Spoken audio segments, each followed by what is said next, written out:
Please be advised, this episode does have content that some may find distressing.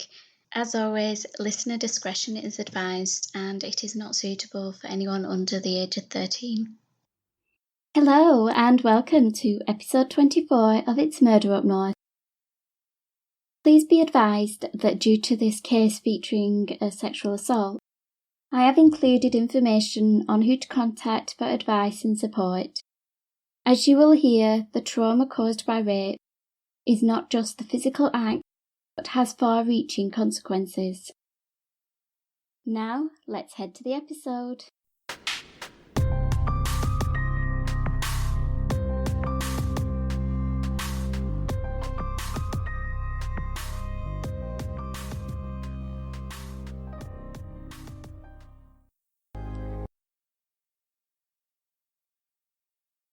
The town of Blackpool, on the northwest coast of England, is arguably one of the country's best-loved seaside resorts, with many famous attractions including its tower, the three piers, its theme park and its famous illuminations. The town has been attracting day trippers and holidaymakers for over 100 years, and although it competes with cheap package holidays to the Mediterranean, it still manages to attract thousands of visitors each year. Walk down any of the streets leading off the promenade and you will find hotels and B&Bs of all sizes. Not far from the central pier, just in the shadow of Blackpool Football Stadium, is Kirby Road, a dead-end street which is blocked at one end by the imposing brick wall of an industrial unit. In 2013, the street was primarily occupied by independent hotels. Amongst them was Grafton House Hotel. The hotel had been recently purchased by Susan Butterworth and her 20-year-old daughter Rachel. The pair had begun renovations to the rooms and updates to the decor with the help of Rachel's partner, David, who helped with the maintenance jobs.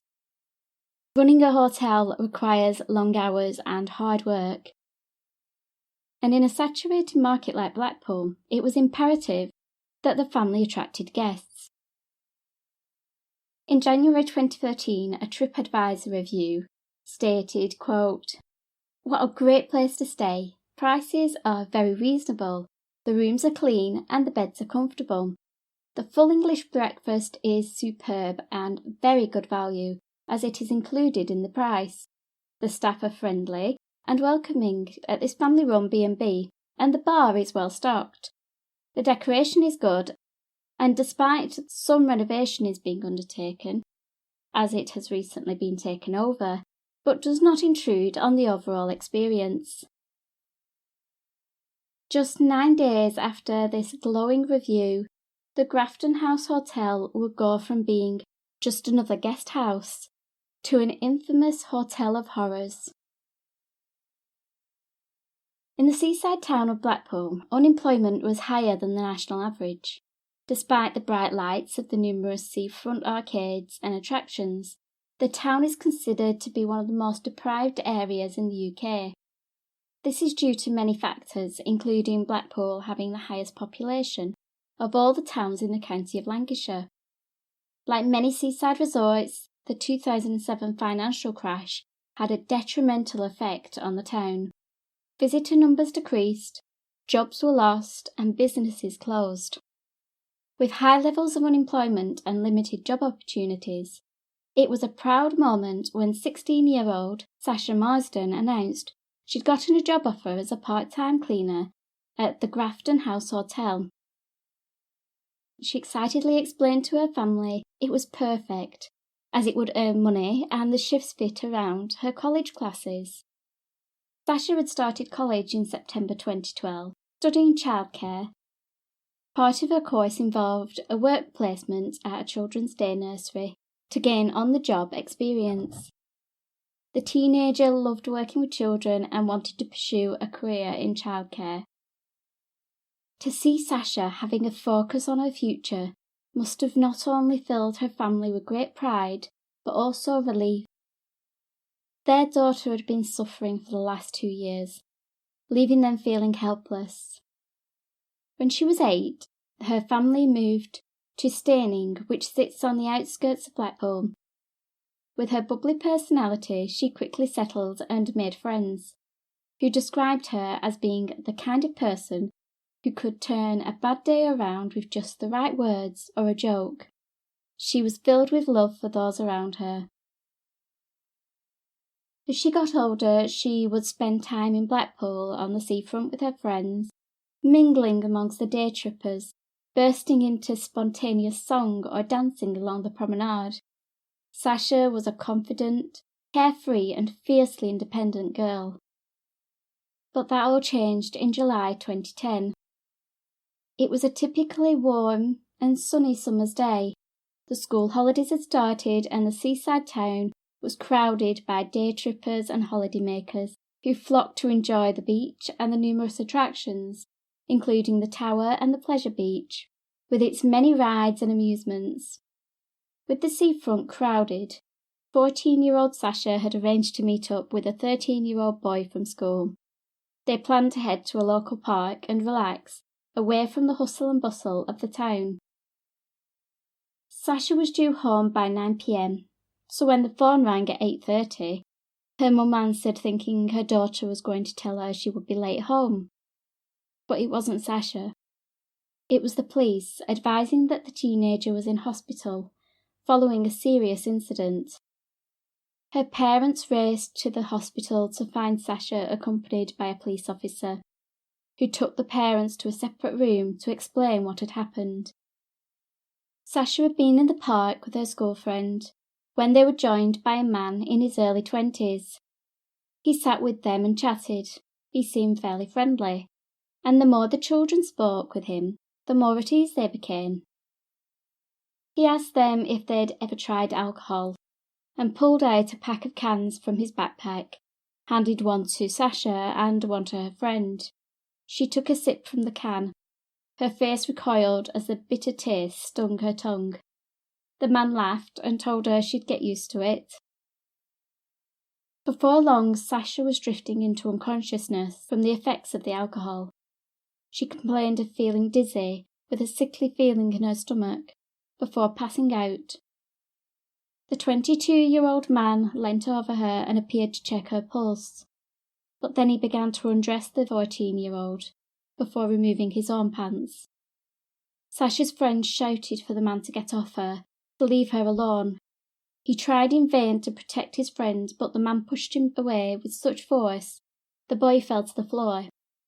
Realizing he was unable to help his friend, but also not wanting to leave her alone, he began screaming, which drew the attention of two women who were passing the park.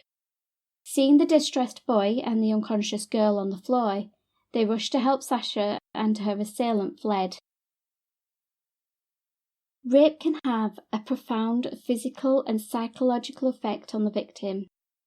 Not only the scars that may come from the injuries sustained during the attack, but having to relive the events under police questioning, enduring the retrieval of evidence from their violated bodies. Rape can induce fear, anxiety, depression, and post-traumatic stress disorder, as well as many other negative reactions. In the days following the attack, Sasha became withdrawn. She lost her appetite and found it hard to sleep, often waking from nightmares terrified and in tears. The once sociable girl became quiet, her confidence waned, she began to avoid doing things she once loved.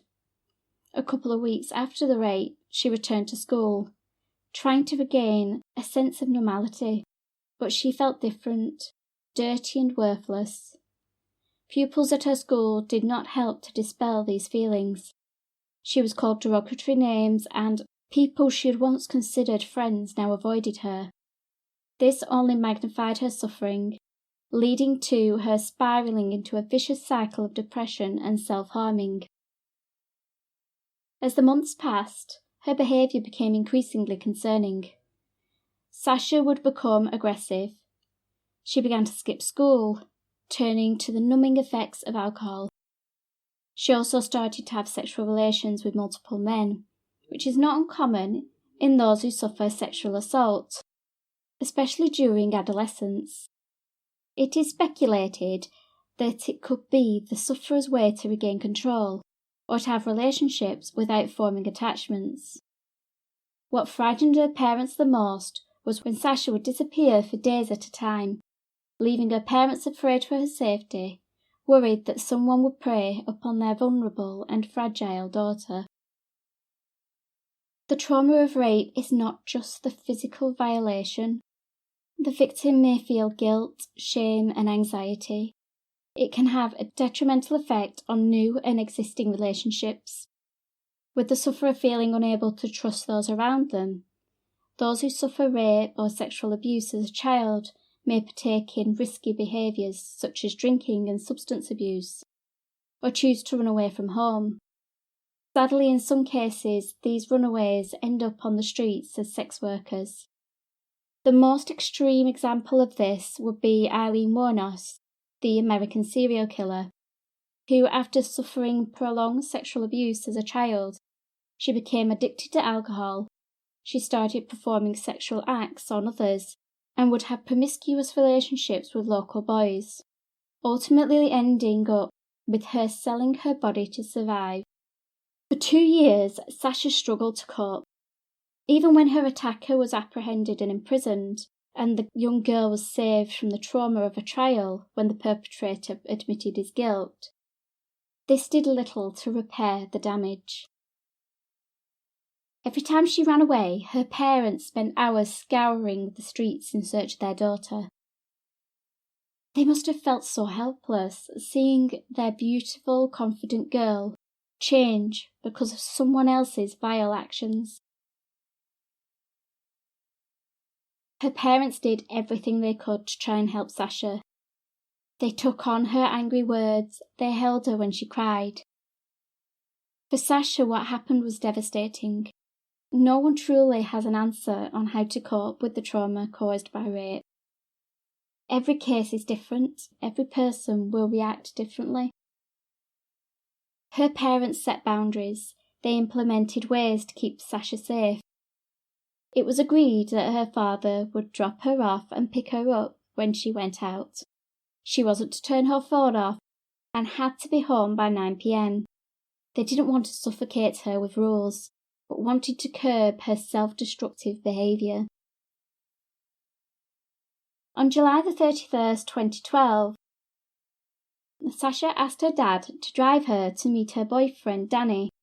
He was a couple of years older than Sasha, but her parents had met him on a few occasions, and he seemed like a good guy. The usual arrangements were made for her dad to pick her up from the same spot later that day. But when there was no phone call or text message from Sasha asking to be picked up, and 9 p.m. came and went, her mum tried to ring Sasha's phone to find the teenager's cell phone was switched off. Concerned, the family began to search for Sasha, starting where her dad Gary had dropped her off earlier that day. They drove down the long promenade, scouring the crowds. Large groups of hen and stag parties clustered in the streets. Families lazily made their way along the seafront, basking in the evening sunshine. But nowhere amongst the crowds did they catch sight of Sasha. Driving down the side streets past the rows of guest houses and searching her usual haunts, they could not find their daughter anywhere. Darkness fell, and the bright lights of the pleasure beach burned brightly, and the sound of revellers filled the air. But in the Marsden house, the only sound they wanted to hear was Sasha opening the front door. They had been through this a dozen times before in the last 2 years. But the fear and anxiety never eased. Their little girl was out there somewhere, and she was vulnerable, prone to taking risks, with little thought for the consequences. Her parents reported her missing, and the police were quick to act. They were aware of Sasha's past, and they perceived her to be a vulnerable person, and so it was treated as a priority missing persons case. 2 days passed before the telephone in the Marsden's house rang. Jane breathed a sigh of relief when she heard Sasha's voice. The teenager told her mum that she was with Danny, and they were both safe. But they were no longer in Blackpool. The young couple had travelled over 280 miles to the opposite side of the country and were now in a town called Lowestoft. I am sure many thoughts and feelings went through Jane's mind. Relief that her daughter was safe, anger that she'd run away, and shocked that Sasha was now on the other side of the country with her boyfriend. Ultimately, all she wanted was for her 16-year-old daughter to come home. After hours of talking, they were able to convince Sasha to return to Blackpool. But she had one condition. She would only return home if Danny was allowed to live with them. Although her parents were not thrilled by this idea, they felt they had no choice and agreed. So Danny moved into the family home in Staining, and this led to a change in Sasha. Her self-esteem began to grow. Her infectious smile returned, and her angry outbursts became less frequent. She was, by her parents' own admission, still a typical teenager, with the usual mood swings and attempts to push the boundaries. She had started to be more responsible, and now had a focus on her future, including wanting to find a part-time job. She placed her CV on a number of job sites in which she stated, quote, "I am a hard-working and honest person. I love a challenge and can apply myself to a range of jobs. I have a strong sense of responsibility, and I am happy to work on my own or with a team. I consider myself to be very organised and punctual, and to be very good with customers and the public." While searching for a part-time job, Sasha started college that September at Blackpool and Clyde College. Enrolling on a childcare course, she quickly formed new friendships, and for the first time in 2 years, she seemed to be truly happy. At the end of 2012, she went out with some friends from college, and while out, she was briefly introduced to a man called David. Shortly after this brief encounter, David sent Sasha a friend's request on Facebook. Seeing they had a mutual friend in common, but not sure where she knew David from, she messaged him to ask how he knew her.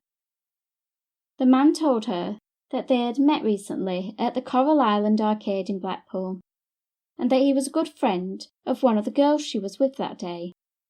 He reminded her that they had chatted for a short time, and stated he wanted to get to know her better. Following this reply, Sasha accepted David Minto's friend request. By January 2013, Sasha Marsden was a popular college student at Blackpool and Clyde College. Doing a course she enjoyed, her relationship with Danny was blossoming, and it seemed her life was moving in a positive direction. On the 27th of January 2013, David sent Sasha a private message on Facebook, asking if she was interested in a part-time cleaning job at the hotel he ran with his girlfriend Rachel. He explained that it would be in the afternoons on a Tuesday and Thursday. At this point, the teenager had been searching for work for over 4 months. Like many young people, getting that first job can be challenging. I personally cannot recall how many jobs I was rejected for because I didn't have enough experience. Which at 16, how are you supposed to gain experience until you have a job? The teenager was wary, but also excited by the prospect of having a job and the chance to be able to earn some extra money and gain some independence. When she told her family about the job offer, they responded positively. Jane had her concerns about her 16-year-old daughter potentially working alone in hotel rooms and worried for her safety, but ultimately she relented, knowing that this was an important step for her child.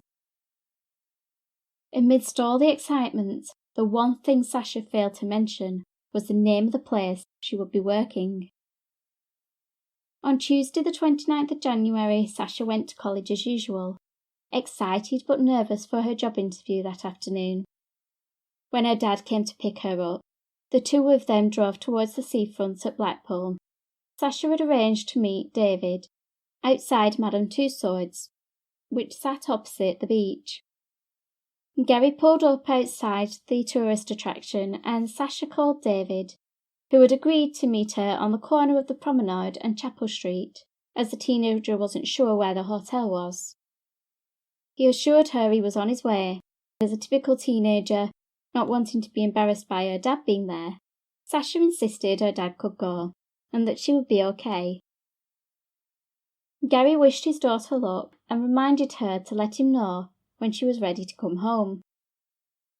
A couple of hours passed, and at about 6 p.m, Sasha texted asking her dad to pick her up from outside the famous waxwork museum. Gary drove to collect her, and as he sat in the lay-by waiting, his heart swelled when he saw his beautiful, bubbly girl walking towards him with a beaming smile on her face and a gleeful spring in her step. Before she had even sat in the car, she blurted out that she had got the job. On the 10-minute drive home, she excitedly told her dad how she had done a little cleaning and had an informal chat with David, who seemed pretty easygoing and happy with the work she'd done, even paying Sasha £10 for her work. And he told her to start work on Thursday the 31st of January. When Thursday arrived, it was once again a typical day. Sasha had to be woken by her mum and was rushing around to get ready for college. She dressed in an Adidas top, navy blue jeans and her pink and white boots, accessorised with her pink bag. While at college, her tutor pulled her to one side for a quick chat, to commend Sasha on her hard work, which had enabled her to move on to the next level of her course. As she left college that day and headed towards her new job, Sasha must have been so excited for all the positive things that were happening in her life. She was 16, and despite the trauma of her past, her future seemed bright. Gary dropped his daughter off outside Madame Tussauds and looked in his mirror to see Sasha disappear around the corner onto Chapel Street, heading towards the hotel, with a spring in her step.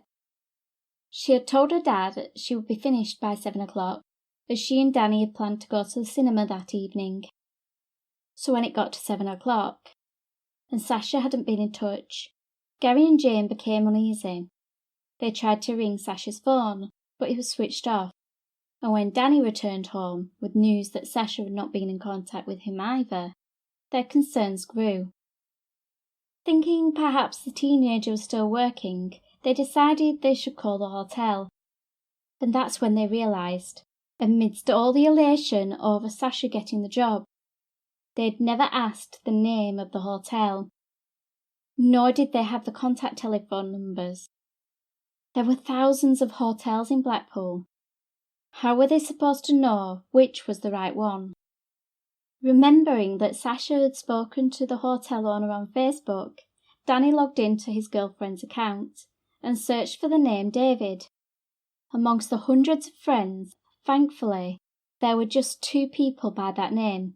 One of them was a good friend of Danny's, so that ruled one of them out. The other's profile name was David Demon Mintoff. When looking at his details, they found no reference to the hotel. However, when looking through the photos, the family found one picture of David stood in front of the Grafton House Hotel. With this information, they were able to call the hotel, but there was no answer. So Jane and Gary drove to the hotel on Kirby Road, which was 10 minutes walk away from the Waxwork Museum. Arriving at the hotel at about 8:30, they found the door was locked. Jane rang the doorbell and knocked hard on the wooden panel, and shortly after the door was opened by David Minto. Jane asked the hotelier if Sasha was there, and he looked at them perplexed and told them that the teenager had left hours ago to meet her dad at Madame Tussauds. Sasha had run away before, but this time something just felt different. The teenager had been so happy. She had moved up a level in her college course. She had just got her first job. And she had Danny. She was a 16-year-old girl, and he was the love of her life. he had been a stable presence, helping her to learn to trust again, to feel confident and secure. Jane knew there was no way Sasha would run away and leave Danny behind.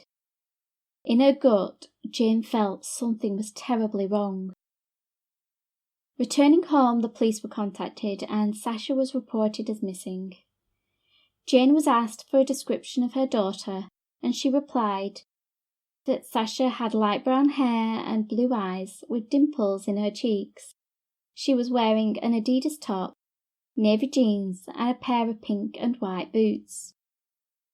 It came as a surprise when 10 minutes later, 2 plainclothes police officers arrived at the house with regards to the missing persons report. Jane shrugged this quick response off. After all, Sasha had been on the police's records as a missing person previously.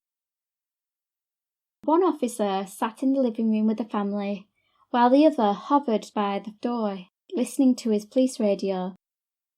Every so often he'd leave the room and return moments later. The officer by the door asked for a description of Sasha, and Jane described her brown-haired, blue-eyed girl with her dimpled cheeks and infectious smile.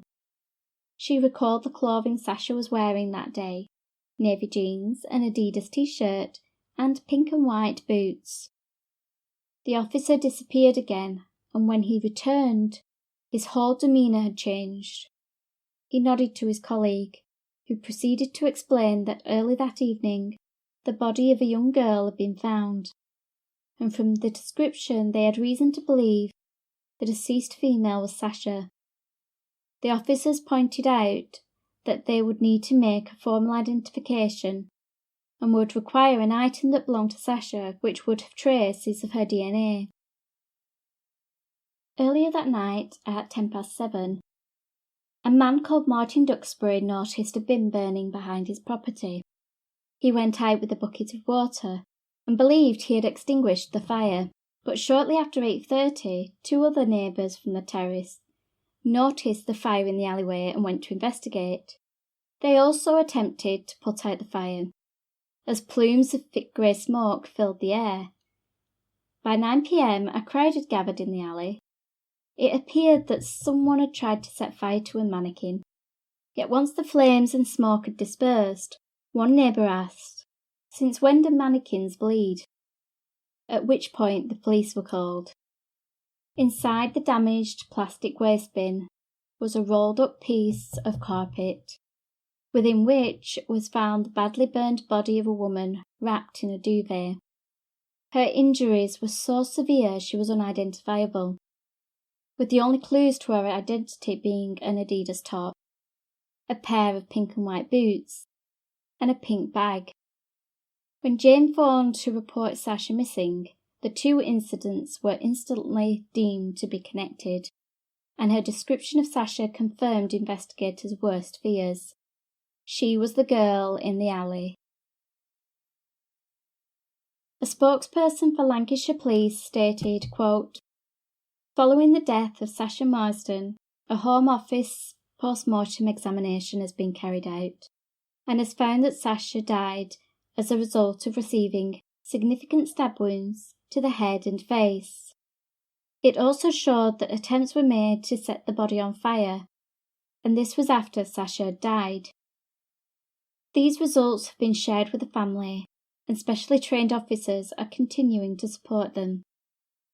Sasha had been viciously attacked, with approximately 58 stab wounds to the head, face and back. The assault had been so violent that an official identification could only be made through DNA from her toothbrush. The 16-year-old's time of death was estimated to have been around 4:30 p.m, less than an hour after her dad had dropped her off outside Madame Tussauds. Within 48 hours, the police had arrested a man and woman in connection with Sasha's murder. Although the woman was soon released without charge, she'd been working at a care home the night the teenager had died. However, the man was charged with Sasha's murder. He was 23-year-old David Minto from the Grafton House Hotel, the same man who had offered Sasha the cleaning job. He had spoken to her parents on the doorstep of the hotel while their daughter's body was burning in the alleyway behind the property.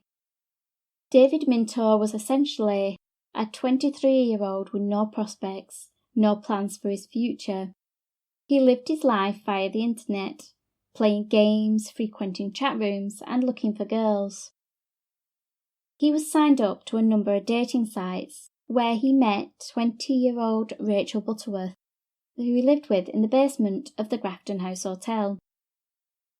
He was given a job at the hotel as a barman and handyman, with the hope that he would assist in the renovations and maintenance of the property. But Rachel's mother, Susan, stated, quote, "David was very lazy. Whenever there was any hard work to be done, he would disappear and leave us to it. When we took on the hotel, he knew there would be lots of renovation to carry out, and the idea was that he would do the heavy work, but he just pleased himself." Minto denied murdering Sasha. He told police that if the body behind the hotel was Sasha, quote, "that I'm shocked and very saddened." He gave the police a prepared statement in which he claimed that when Sasha arrived at work at 3:45, he set about instructing her on what jobs needed